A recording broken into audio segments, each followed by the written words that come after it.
ফেব্রুয়ারি মাসের শুরু থেকে বন্ধ হচ্ছে সেন্ট মার্টিন ভ্রমণ।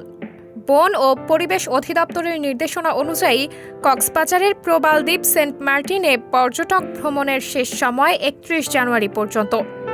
ফেব্রুয়ারি মাস থেকে জাহাজ চলাচল বন্ধ থাকবে। আবারও আগামী নভেম্বর মাস থেকে পর্যটকদের জন্য উন্মুক্ত হবে সেন্ট মার্টিন।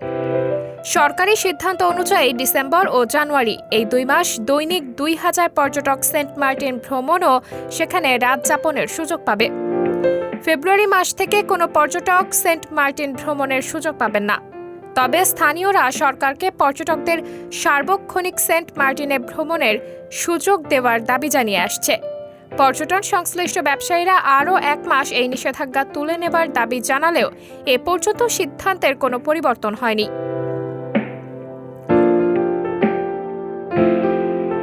ব্যবসায়ীরা জানান, সেন্ট মার্টিন দ্বীপে প্রতিবছর ১ অক্টোবর থেকে ৩১ মার্চ পর্যন্ত পর্যটক যাতায়াত করতে থাকে।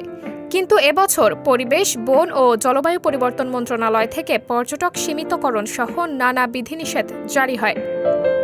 যেখানে নভেম্বর মাসে পর্যটকরা সেন্ট মার্টিনে যেতে পারবে কিন্তু রাত্রি যাপন করতে পারবে না, এমন সিদ্ধান্ত আসে। ডিসেম্বর ও জানুয়ারিতে ২,০০০ পর্যটক যেতে পারবে ও রাত্রি যাপন করতে পারবে, আর ফেব্রুয়ারি মাসে পর্যটকেরা সেন্ট মার্টিন যেতে পারবেন না, এসব বলা হয়। এতে সেন্ট মার্টিনের ব্যবসায়ী ও স্থানীয়রা আর্থিকভাবে ক্ষতিগ্রস্ত হবে বলে দাবি তাদের।